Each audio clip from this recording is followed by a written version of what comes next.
Buenos días a todos. Estamos aquí en la Residencia de Medicina Familiar. El Ateneo de hoy es vulvovaginitis en el primer nivel de atención. Vamos a dar inicio. Bien, estoy con el doctor Martín Salas. Yo soy la doctora Chauque Cintia. ¿Sí?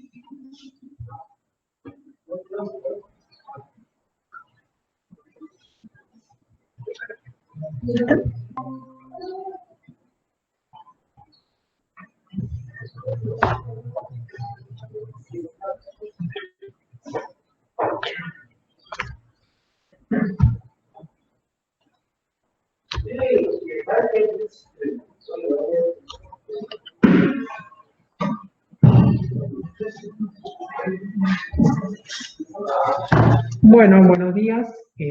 Yo soy el doctor Salas Martín. Como presentó aquí mi compañera, la doctora Chauque Cintia, somos residentes de la Residencia de Medicina Familiar y Comunitaria del Hospital Señor de Milagro. Como acá dijo bien mi compañera, hoy queremos darle la bienvenida a otro Ateneo de los días jueves. En el día de hoy, abordaje de vulvovaginitis en el primer nivel, va a ser nuestro tema.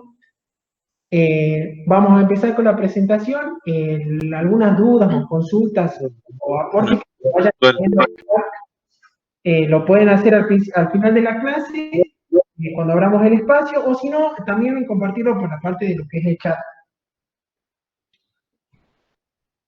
Bueno, la bibliografía en la que nos basamos para la clase de hoy, utilizamos más que nada lo que es el manual del PROFAM, de Servicio de Medicina Familiar del Hospital Italiano de Buenos Aires, en lo que es la actualización del año 2016.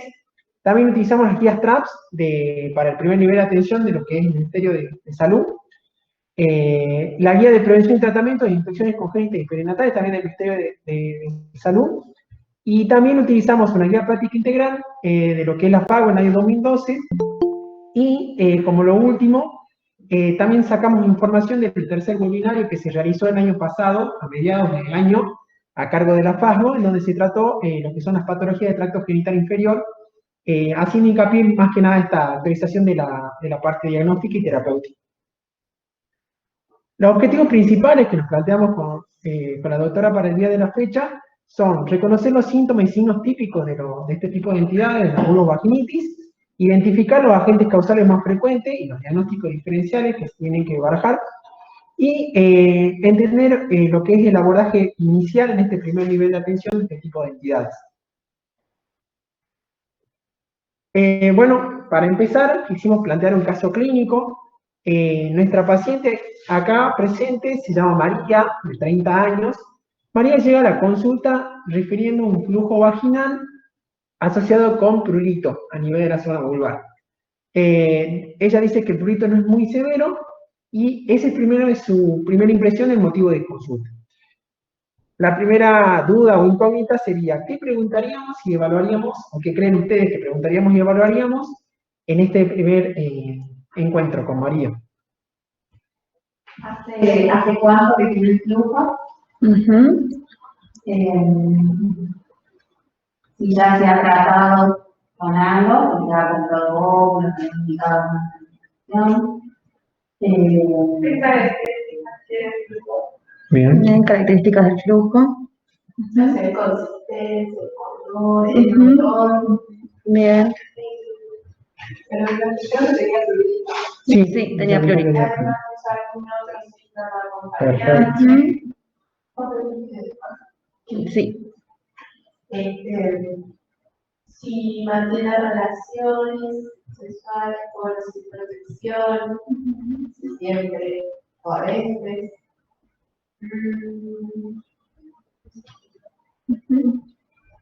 Bien, y de la parte de los signos, de la parte evaluatoria,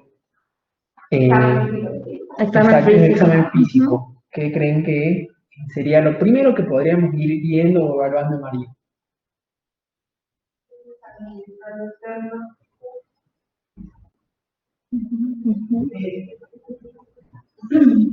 Evaluar si es una edición, eritema, Lesiones o eritemas, incluso antes de la endoscopía se puede ver el flujo a nivel de la vulva. Perfecto. Bien. Y luego sí, en el momento, digamos, de hacer una colonoscopia, a ver si puede identificarse con los estímulos. Y bueno, y tratar de observar un poco también para identificar el flujo y ver si hay llamadas a paredes, si proviene de cuello cervical. Perfecto. Bien. Utilizando el abordaje SWAP, que utilizamos más que nada lo que es en medicina familiar, la S, que es la parte subjetiva, como bien dijeron acá las chicas, preguntando por síntomas asociados, ¿sí? Ella refiere, además de esta picazón, ardor vulvar, el tiempo de evolución de todos estos síntomas es de un mes aproximadamente. También hay que preguntarle sobre métodos anticonceptivos que ella utiliza o no, principalmente si utiliza métodos de barrera. Igual lo que es las herramientas para el abordaje, la terapéutica la vamos a ir desarrollando, pero como para tener un pantallazo inicial y un contexto para arrancar, digamos, la clase de hoy. Ella utiliza preservativo y no usa productos irritantes, que también es otra de las cosas que se suele preguntar, se podría preguntar, y ya, como dije, vamos a ir viendo durante el transcurso de hoy. Los antecedentes personales también son importantes, en el caso de María no los refiere, y en la parte objetiva, la O, lo que viene a ser examen físico, la temperatura tiene 36,5, no está con fiebre ni febril, la TEA está normal. En el examen físico se evidencia una vagina eritematosa con fisuras y con un flujo abundante tipo leche cuajada. Bien, iniciando lo que es la clase de hoy, primero antes de definir lo que es esto de la vaginitis, también tener en cuenta un concepto claro que es la microbiota y la microbioma vaginal. Son conceptos a tenerlos en cuenta porque es lo primero que hay que entender lo normal para poder después entender la patología en sí. La microbioma y la microbiota vaginal corresponden a todas aquellas comunidades microbianas endógenas que sirven para mantener el equilibrio del ecosistema, principalmente a nivel de la flora vaginal. Tiene diferentes componentes, entre ellos el principal de los microorganismos es el lactobacilo, que está por encima de los otros tipos bacterianos. El lactobacilo tiene diferentes mecanismos de acción para mantener este ecosistema, entre ellos produce ácido láctico, produce metabolitos que son tóxicos para el otro resto de bacterias, también produce bacteriocinas, ¿sí?, que actúan con este efecto bacteriostático sobre el resto, compite con los receptores de las células del epitelio vaginal y compite con los nutrientes también para de esta manera desfavorecer el sobrecrecimiento o expresión del resto de los microorganismos. Y también se ha visto de que estimula lo que es el sistema inmunológico, principalmente con lo que son las células presentadoras de antígeno, para dar una rápida respuesta al proceso infeccioso o a cualquier alteración que se pueda. De esta manera, hablamos de lo que es la microbiota vaginal. Y la microbioma vaginal, que es otro término que se ha empezado a utilizar mucho a partir del año 2001, ya se figura este término, que hace referencia a todo el conjunto de genes de estos microorganismos comensales de la flora, ¿sí? Pero no solamente de la vaginal, como en este caso específico, sino de todo nuestro cuerpo. En este caso en particular vamos a hablar de la flora vaginal porque es la que completa nuestro tema del día de hoy, pero este concepto de microbioma, como dije, nace a partir del año 2001 y hace referencia a toda esta parte genética de los microorganismos. Todos estos son los que se encargan de mantener una flora vaginal normal, con las características de flujo, como vemos ahí, con un pH que ronda entre los 3,8 y los 4,2, de características claro, homogéneo, no tiene olor, que va a ir sufriendo modificaciones durante las diferentes etapas de la mujer, en la etapa prepuberal, en la etapa reproductiva, así como en la posmenopausia, van sufriendo modificaciones, y también ciertos factores precipitantes van a generar la alteración de este ecosistema para favorecer después la colonización por el resto de los gérmenes, que pueden ser endógenos propios de esta flora o provenir de afuera, ¿sí? Una vez que se produce la alteración de este ecosistema, hablamos de lo que es la vaginitis, ¿sí? Que en este caso sería un proceso inflamatorio de esa mucosa vaginal, que puede ser de diferentes causas, ya la hemos nombrado con la doctora aquí, pero la principal característica que tienen en común estas entidades es que presentan un flujo anormal, un flujo vaginal anormal, que puede o no estar acompañado con otra sintomatología. El proceso puede empezar ya sea a nivel de la cavidad vaginal, o sea, en el tracto genital inferior, o puede empezar también a nivel del cervix, o en ambos sitios al mismo tiempo. Puede estar confinado a solamente esa zona, o puede extenderse y complicarse para el tracto genital superior. Dentro de las vaginitis, como dijimos, tenemos diferentes causas. Las infecciosas son las responsables de la gran mayor parte de los casos. Entre ellas representan el 70 al 75% de los procesos inflamatorios vaginales.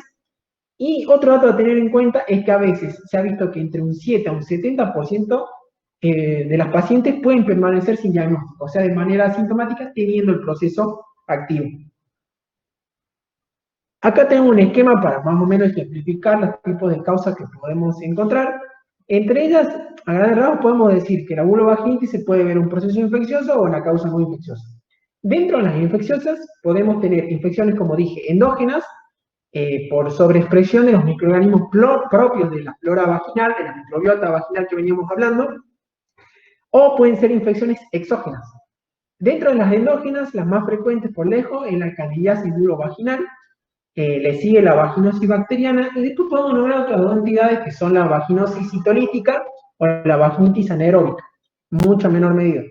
Y si no, dentro de las exógenas, principal por lejos de la cabeza va la tricomoniasis vulvovaginal, pero también puede ser producido por otros microorganismos, como por ejemplo clamidia, gonococo, micoplasma, genital principalmente. Y en el caso de las no infecciosas, tenemos causas hormonales, como por ejemplo la vaginitis atrófica, que también es una entidad que vamos a hablar un poco con algunos datos más adelante en la clase, y sino también por acción de otros irritantes. Pero siempre tener en cuenta esto, es que la causa, si bien por lejos es por un proceso infeccioso, no es la única causa por la que una mujer puede estar padeciendo este proceso inflamatorio. También podemos mencionar otras como una dermatosis vulvar, una vaginitis inflamatoria descamativa o un síndrome genitourinario menopáusico, entre otras causas. Obviamente, como dije, en mucha menor medida. Pasando a hablar ya sobre las entidades infecciosas, que como dijimos previamente son las más frecuentes, la vaginitis candidiásica no es considerada una enfermedad de transmisión sexual, porque la cándida, que es el agente etiológico, como dijimos, forma parte de este tipo de microorganismos propios o endógenos de esa microbiota vaginal. Dentro de la cándida hay diferentes especies que lo pueden producir. La más frecuente, igual por lejos, es la cándida albicans, pero hay otros tipos de cepas o especies que lo pueden producir. Es más, se ha visto en el último tiempo que ha habido un aumento en la prevalencia de las cepas no albicans productoras de este tipo de procesos inflamatorios. Como dije, al ser una infección endógena, hay factores precipitantes que modifican, digamos, este ecosistema, el equilibrio de este ecosistema, y entre ellos podemos mencionar la diabetes mal controlada, el uso de tratamiento corticoideo en alta dosis principalmente y durante periodos prolongados, el uso excesivo desmesurado de los antibióticos, estados de inmunodepresión como por ejemplo el HIV, también el embarazo, el uso de anticonceptivos hormonales, principalmente aquellos anticonceptivos con altas concentraciones de estrógeno, también está registrado como un factor predisponente para este tipo de infecciones. Se ha visto que la edad de presentación, principalmente entre los 25 y los 45 años, y hasta el 50% de las mujeres puede padecerlo de manera asintomática, sin una expresión clínica. Como dije, no se considera una enfermedad de transmisión sexual, ya que puede ocurrir entonces de esta manera en mujeres que no han tenido jamás relaciones, porque como decíamos previamente, es un microorganismo comensal de la flora endógena de la vagina. En cuanto a las características clínicas, vamos a decir que el tipo de flujo es un flujo blanquecino, tipo leche cuajada, leche cortada o algunos descritos como yogur, el cual no tiene olor, ¿sí? Y las características del mismo brindan una mayor especificidad que sensibilidad para el diagnóstico. La sintomatología puede o no estar presente, como dijimos, en la mayor parte de estos procesos, Entre ellas puede incluir prurito o picazón a nivel vulvar, ardor en esa zona, disuria, dolor con las relaciones sexuales, entre otros.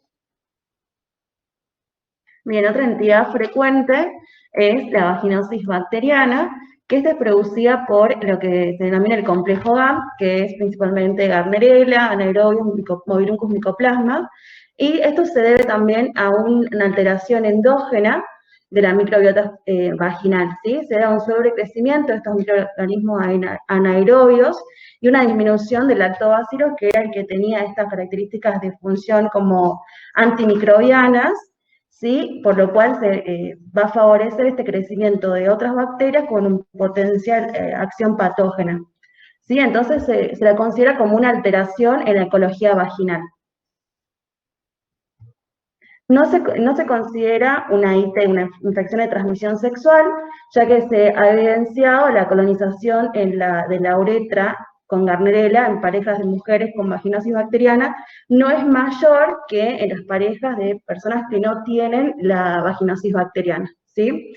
La incidencia de la vaginosis bacteriana tampoco aumenta con la mayor cantidad de parejas sexuales a lo largo de la vida, y por lo tanto el tratamiento no se aconseja en la pareja y no reduce el riesgo tampoco de recurrencias. Bien, sí se han relacionado algunos factores de riesgo a esta infección, como lo que es el tabaquismo y también las duchas vaginales de manera constante. En cuanto a la clínica típica de la vaginosis bacteriana, es una secreción vaginal anormal, generalmente un líquido grisáceo, blanquecino, es homogéneo, ¿sí? Es de igual consistencia, tiene un característico olor a pescado, ¿sí? Y no se asocia con síntomas inflamatorios. Es una de las principales características distintivas de la vaginosis bacteriana. Esta puede cursar de manera solamente con el flujo y de manera sintomática, sin otros síntomas asociados, o puede presentar una sintomatología leve, como también irritación, prurito o ardor vulvar. Se ha asociado a complicaciones ginecobstétricas, como el aborto séptico, la ruptura prematura de membranas, un parto pretérmino, también casos de endometritis postcesárea y celulitis post-histerectomía. El diagnóstico de la vaginosis bacteriana tiene que reunir por lo menos 3 de los siguientes 4 criterios. El primero sería, bueno, esta secreción típica, que no es inflamatoria, es homogénea, blanco grisácea, que la podemos evidenciar al examen físico, o podemos realizar un examen al microscopio, donde, bueno, vamos a ver esta característica y vamos a ver la ausencia de los polimorfonucleares. Bien, el pH vaginal es mayor, modifica el pH vaginal, es mayor a 4,5, y la presencia de células guía o células clave son células epiteliales que están rodeadas de bacterias que se pueden ver al microscopio, le dan un aspecto granular. Y luego tenemos el test de olor, que debe ser positivo, es el característico olor a pescado, que puede ser de manera espontánea, solamente al acercarnos al flujo sentimos este olor, o también lo podemos exacerbar con la aplicación de hidróxido de potasio al 10%. El cultivo no se realiza, ya que, bueno, es un método costoso, carece de utilidad, ya que, como dijimos, si bien está el 100% de las mujeres con vaginosis bacteriana va a presentarla, sin embargo, un 50% de las mujeres sanas también. Así que no se realiza. Y bueno, aclarar también ahí que los criterios de AMSER, que son los que acaba de nombrar la doctora previamente, tienen aproximadamente una especificidad del 93% y una sensibilidad del 70% para el diagnóstico de vaginosis bacteriana.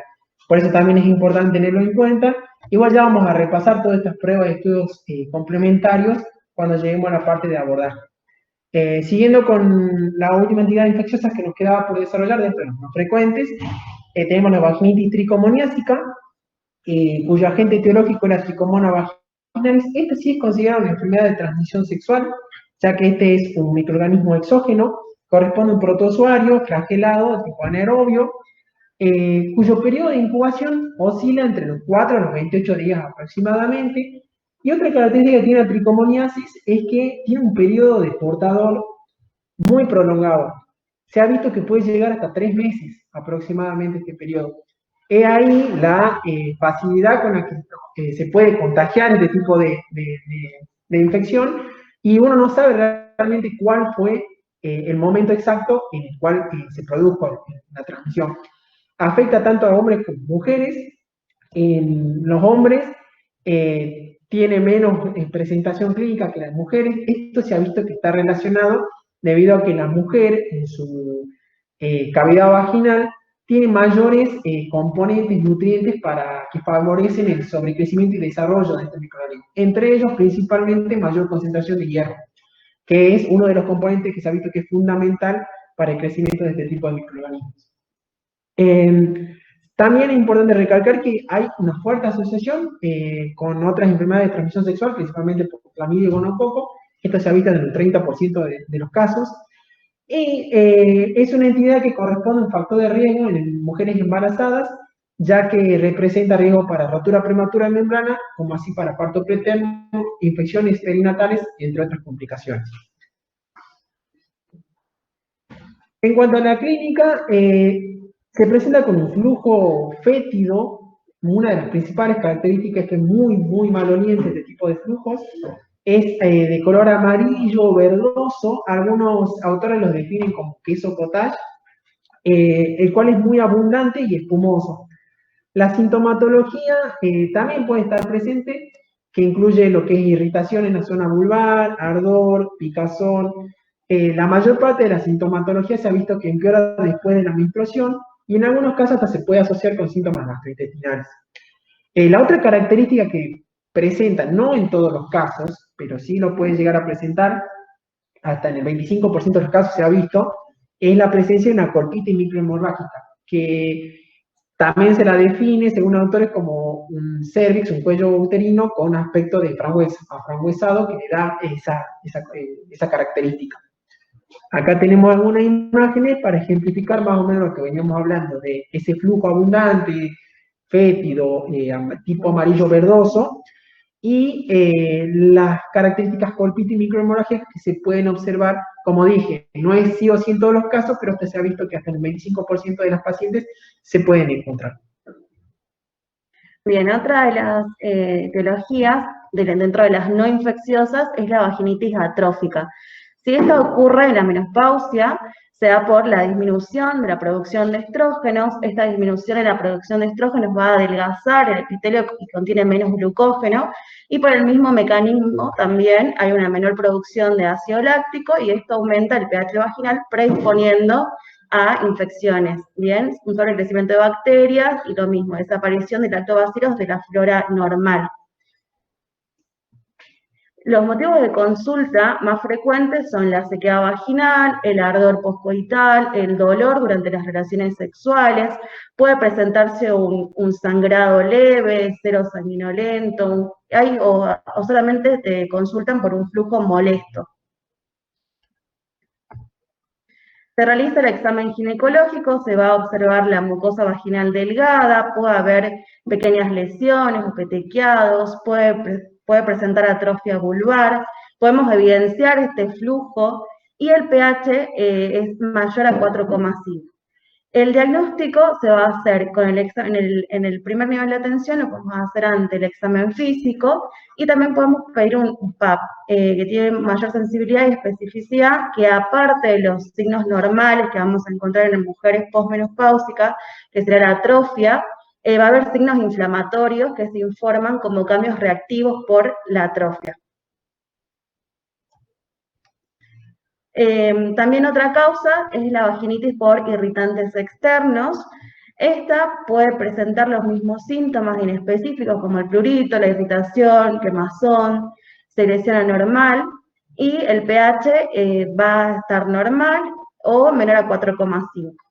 Si las causas generalmente son aquellos pacientes que utilizan protectores diarios, espermicidas, productos íntimos como jabones perfumados, desodorantes, También antecedentes de pacientes que hayan tenido dermatitis por contacto, por ejemplo, alergia al látex del preservativo, y pacientes que realicen duchas vaginales con agua o jabón cada vez que orinan. Y el diagnóstico siempre es por descarte, ¿sí? Primero descartamos las causas infecciosas y con un examen físico y la anamnesis. Bien. En cuanto, ya pasando al abordaje de este tipo de proceso inflamatorio, primero en lo que es el anamnesis, como habíamos dicho al principio de la clase, cuando evaluábamos lo que era el caso clínico de María, importante hacer hincapié en las características del flujo, preguntar al paciente todo lo que más se pueda para detallar bien este tipo de flujo anormal, principalmente, como dijimos, el olor, el color, la consistencia, el tiempo de evolución que viene con este flujo. Los síntomas acompañantes son muy importantes. Siempre darle estos ejemplos a veces a la paciente de dolor con las relaciones, dolor al orinar, ardor en esas zonas, picazón, síntomas gastrointestinales, tuvo fiebre, no tuvo fiebre. También es importante preguntar los métodos anticonceptivos. Principalmente se utilizan métodos de barrera, como el preservativo, los campos látex, y también los otros factores predisponentes que, si bien recuerdan, como fuimos desarrollando en la mayor parte de las entidades, los hábitos higiénicos como las duchas vaginales, lo que es también los antecedentes personales como la diabetes, la medicación excesiva con el uso de antibióticos, de corticoides, la fecha de última menstruación. También es importante descartar que nuestro paciente no tenga una posibilidad de embarazo, porque no solo se comporta como factor predisponente, sino que, como vimos previamente, algunas entidades actúan en estos casos puntualmente como factor de riesgo para otras complicaciones. Importante preguntarle también antecedentes de vaginitis previa. Lo que recomienda la guía de Nación, lo que es el trabajo, es principalmente tener en cuenta la mnemotecnia de la P, haciendo hincapié en lo que es pareja. En cuanto a la pareja, preguntarle si tuvo antecedente de alguna enfermedad de transmisión sexual, si está con alguno de los síntomas asociados. Otra de las características que faltó mencionar también la tricomoniasis es que los hombres, como dije, son en estado portador, tienen menos presentación clínica, pero entre los síntomas, cuando se presentan, puede incluir poliaquiuria, ardor al orinar, síntomas con secreción genital muy similar a la uretritis, pero como dije, en menor medida, pero se puede presentar. Por eso también es importante preguntar si la pareja no ha tenido esta sintomatología. También, bueno, tener en cuenta esto, si la pareja es un hombre o una mujer. Otra de las P hace referencia a la prevención del embarazo, o sea, a qué método anticonceptivo usa. Como dije, el método de barrera es muy importante. Antecedentes previos, ¿sí? Que es lo que también estábamos preguntando, principalmente haciendo hincapié en patologías, no solo la diabetes, sino también la inmunodepresión, como antecedente de una HIV, una hepatitis B u otra patología de etiología infecciosa, también es importante consultar. En cuanto a los hábitos tóxicos, como el tabaquismo, también hemos visto que es uno de los factores de riesgo predisponentes para algunas de las infecciones. Y también tener en cuenta lo que son el alcoholismo, ¿sí? Y el uso de DIU en algunas infecciones, pero más que nada para complicaciones se ha visto que también es uno de los datos de relevancia.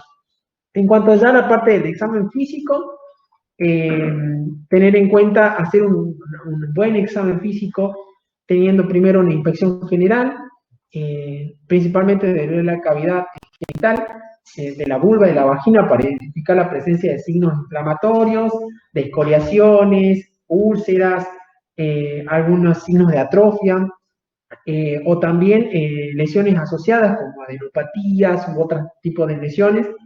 Y después sí proceder a realizar la especuloscopía para comprobar si realmente el flujo proviene, ya sea solamente de la cavidad vaginal o viene del cervix.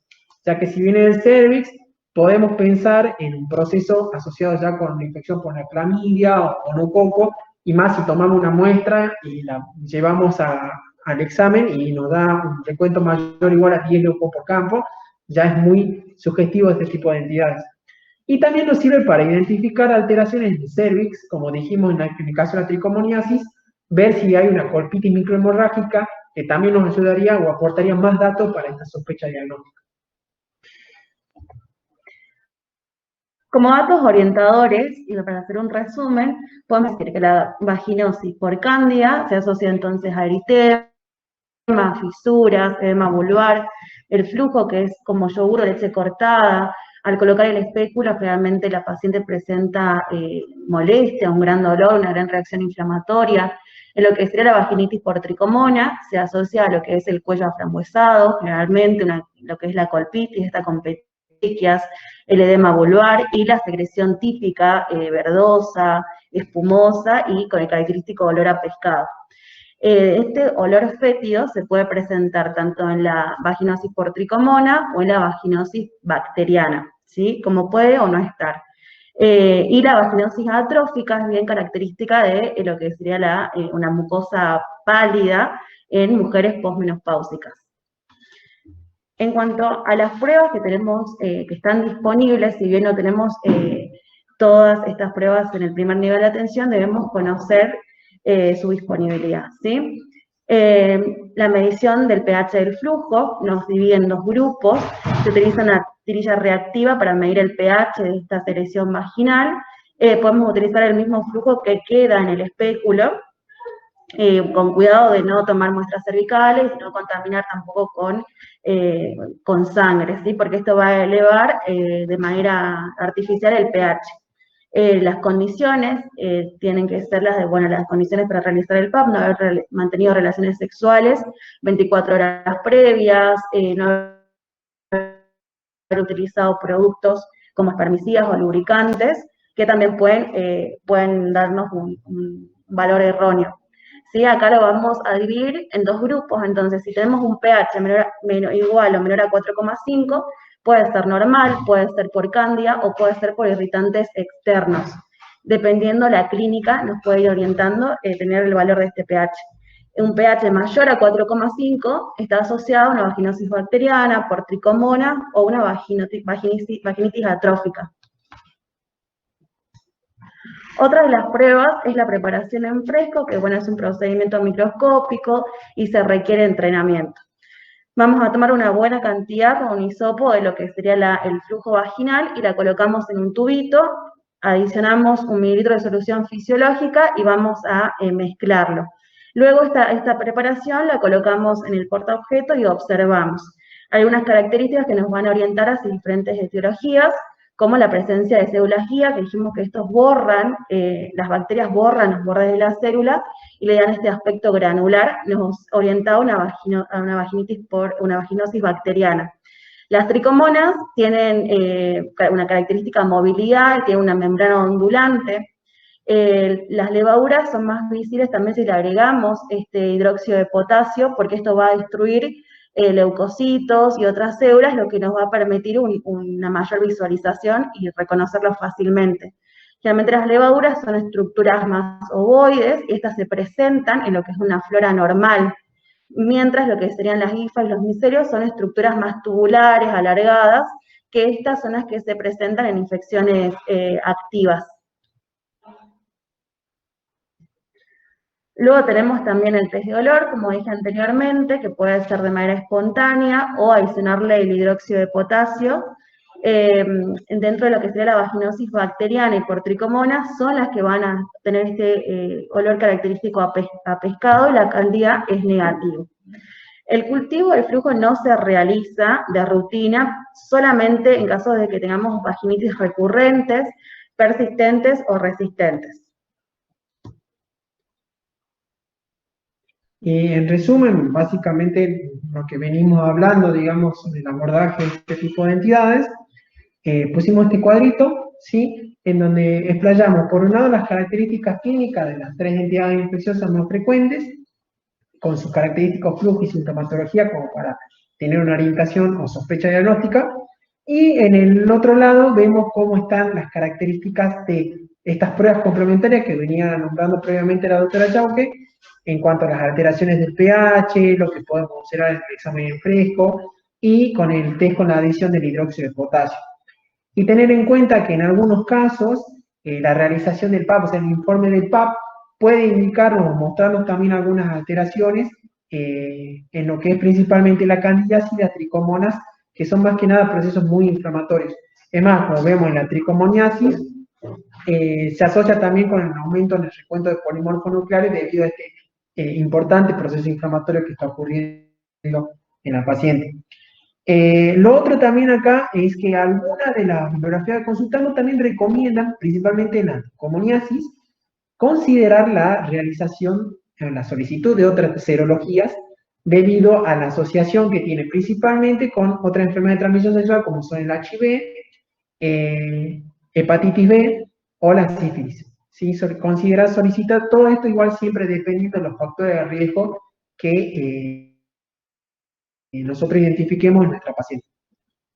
Este es un algoritmo de lo que es el manual en Profam, ¿sí? Que también lo podemos encontrar en lo que es el Rubinstein, que es el manual para medicina familiar y comunitaria, en donde se ejemplifica cómo todo lo que venimos hablando durante la clase de hoy, de lo que tenemos que tener en cuenta en el análisis y en el examen físico, siempre realizando una especuloscopía, y lo primero es identificar y comprobar de dónde viene este flujo para descartar de que no se trata de una cervicitis, ya que si es así, bueno, ya el abordaje sería correspondiente para esa entidad, que incluye un cultivo y un tratamiento empírico adecuado. En el caso de que no se trate de este tipo de entidades, tener en cuenta características, como dijo la doctora Chauque, del pH vaginal, lo que nosotros observemos en el examen en fresco, cuando le agreguemos el test con el hidróxido de potasio al 10%, y en base a eso ir sospechando las diferentes entidades, ya sea una candidiasis, si no, si se trata de, por ejemplo, si tenemos un pH bajo, como ella dijo previamente, pensamos más que nada en una candidiasis vulvovaginal o en lo que es una vaginitis por irritantes. Obviamente todo esto también preguntando haciendo un buen anamnesis. Mientras que si el pH está más elevado, por arriba de 4,5, tener en cuenta la edad de la paciente, ya que si es una paciente posmenopáusica, nos inclina más que nada por la vaginitis atrófica. Mientras que si no llega a ese grupo etario, ver si se identifica un protozoario flagelado, pensar más una tricomoniasis, o si tenemos la presencia de células clave, estamos hablando ya de una vaginosis. Y en base a eso, poder iniciar con una terapéutica empírica con esos simples datos como son el anamnesis y el examen físico. Y siguiendo la línea punteada que vemos aquí, si no tenemos ninguno de estos elementos que suele darse muy frecuentemente en el primer nivel de atención, principalmente en lo que es la parte pública, los centros de salud que a veces no cuentan con todos estos estudios complementarios, basarlo más que nada, como dijimos, en los hallazgos que tengamos de una adecuada anamnesis y un adecuado examen físico, para de esta manera iniciar un tratamiento empírico dependiendo de las características que tengan principalmente los flujos, más que la sintomatología acompañante. En cuanto a las medidas terapéuticas, siempre nosotros acá en nuestra residencia hacemos hincapié en lo que es la prevención. El uso de preservativos, reforzar mucho en lo que es la consejería en salud sexual y reproductiva, que lo que son los métodos anticonceptivos previenen el embarazo, pero no así estas enfermedades de transmisión sexual. Indicarle también a las pacientes esto, de que no solo algunas enfermedades no son de transmisión sexual, sino que las puede tener porque son microorganismos que están en su flora o microbiota vaginal. Y el control serológico que se recomienda hacer en los pacientes por una vez por año, en aquellas con factores de riesgo, para otras entidades como son HIV, hepatitis B y sífilis principalmente. El uso de preservativos, hacer mucho hincapié, como dijimos, en esto, en lo que es no solo la correcta colocación, ¿sí? Y después descarte del mismo, sino también en la conservación adecuada. Evitar factores como la fricción, el calor, entre otros, hace también parte de lo que es una buena consejería en salud sexual y reproductiva. También hay que fijarse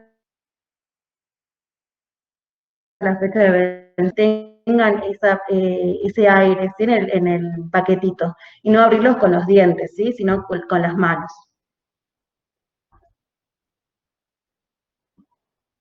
El tratamiento que se propone para la vaginosis bacteriana es de primera línea el metronidazol, que son 500 miligramos cada 2 horas por día, en caso de que la paciente tenga ya una alteración más sistémica. Si es más local, podemos utilizar óvulos, ¿sí? Que se utilizan 1 por día durante también 7 a 10 días. Opcional, se propone clindamicina, que son 300 miligramos cada 2 horas por 7 días, o clindamicina en crema, dependiendo también del estado de la paciente. Para la candidiasis, se propone fluconazol, 150 miligramos, esta se hace dosis única. Siempre recordemos que nos vamos a adaptar, bueno, a lo que tengamos, la disponibilidad que tengamos en nuestro centro de salud, y ante un abordaje sindrómico se prefiere siempre dosis con menor tiempo posible.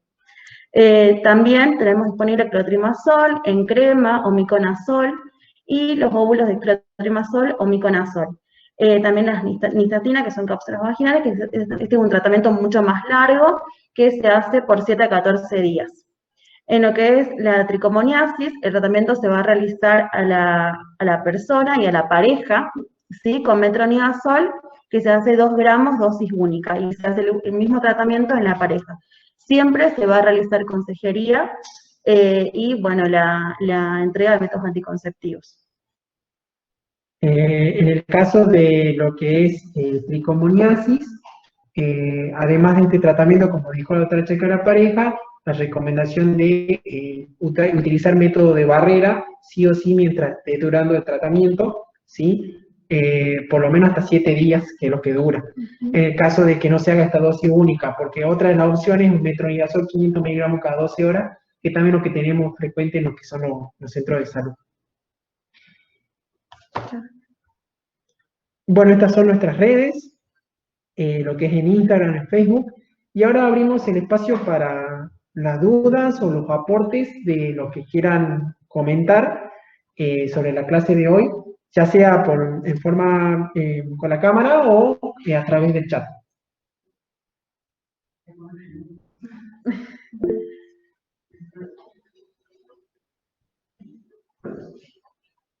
A mí me parece que está bueno también tomar la costumbre, la parte que cantan del interrogatorio y todo eso, de acostumbrarnos a preguntar también cómo es la higiene habitual de los pacientes y también la higiene menstrual que utilizan.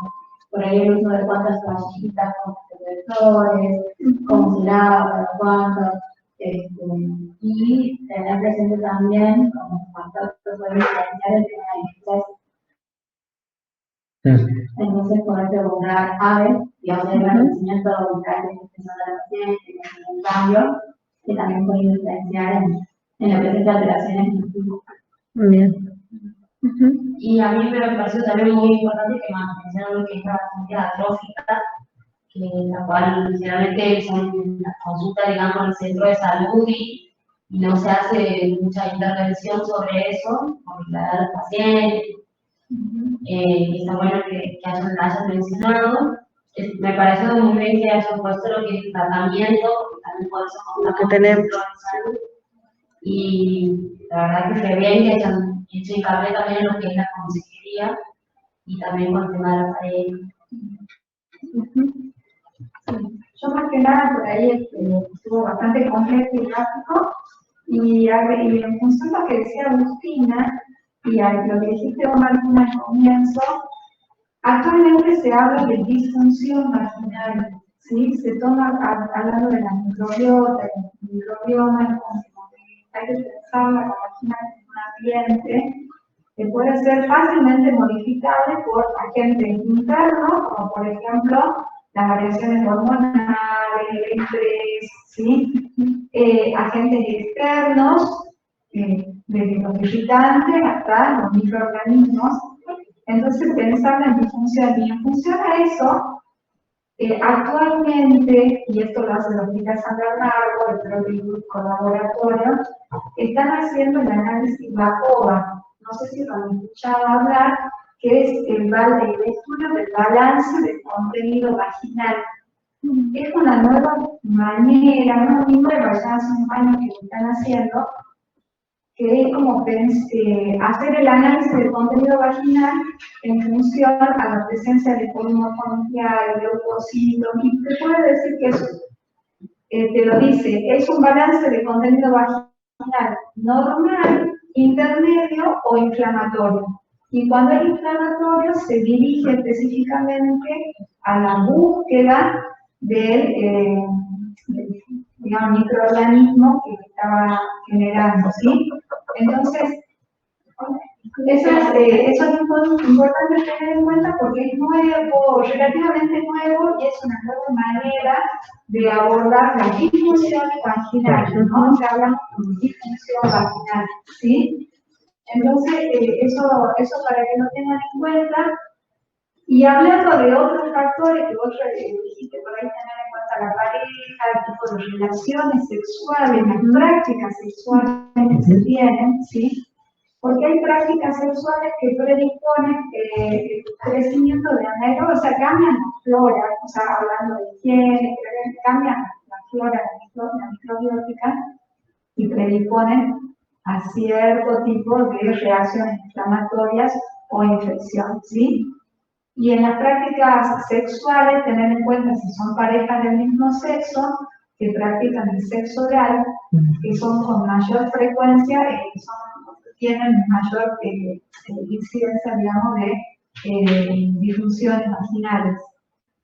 Y en eso, cuando hablabas del preservativo, pensar también el uso del preservativo realizando el campo de látex, pensando que si hay alguna práctica sexual oral, enseñar a hacer el campo de látex. ¿Sí? Está bien enseñar a colocarse, a sacarlo, todo perfecto, pero también a veces, de acuerdo a la práctica sexual, el campo de látex es muy necesario. ¿Sí?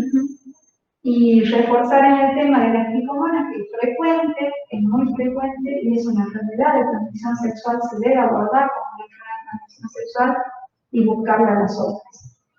Y tener en cuenta también que hay que buscarlas en las embarazadas, siempre preguntar, no solo quedarse con el examen físico habitual de la embarazada, preguntar y revisar, porque ustedes bien han dicho que le predispone amenaza de parto prematuro, ruptura prematura temprana, ¿sí? Entonces eso es importante tenerlo en cuenta, ¿de acuerdo?